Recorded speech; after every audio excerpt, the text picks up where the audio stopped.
Book of Jonah, Chapter 1. The Lord gave this message to Jonah, son of Amittai. Get up and go to the great city of Nineveh. Announce my judgment against it, because I have seen how wicked its people are. But Jonah got up and went in the opposite direction to get away from the Lord.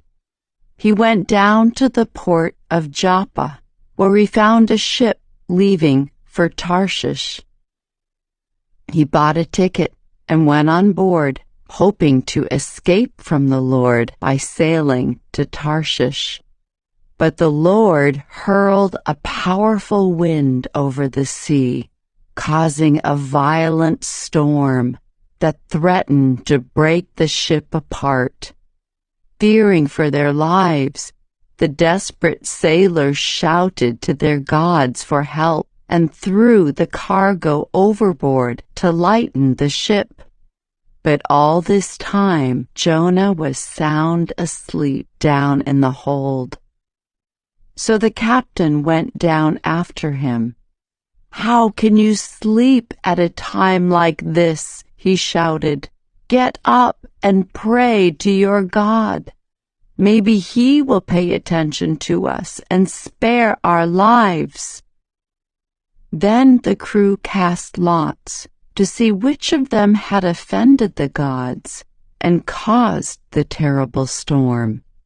When they did this, the lots identified Jonah as the culprit. "Why has this awful storm come down on us?" they demanded. "Who are you? What is your line of work? What country are you from? What is your nationality?" Jonah answered, "I am a Hebrew, and I worship the Lord, the God of heaven, who made the sea and the land." The sailors were terrified when they heard this, for he had already told them he was running away from the Lord. "Oh, why did you do it?" they groaned. And since the storm was getting worse all the time, they asked him, "What should we do to you to stop this storm?" "Throw me into the sea," Jonah said, "and it will become calm again.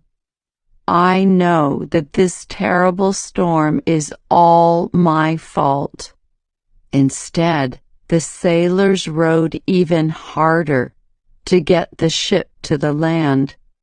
But the stormy sea was too violent for them, and they couldn't make it. Then they cried out to the Lord, Jonah's God. "Oh Lord," they pleaded, "don't make us die for this man's sin, and don't hold us responsible for his death. Oh Lord, you have sent this storm upon him for your own good reasons." Then the sailors picked Jonah up and threw him into the raging sea, and the storm stopped at once. The sailors were awestruck by the Lord's great power, and they offered him a sacrifice and vowed to serve him.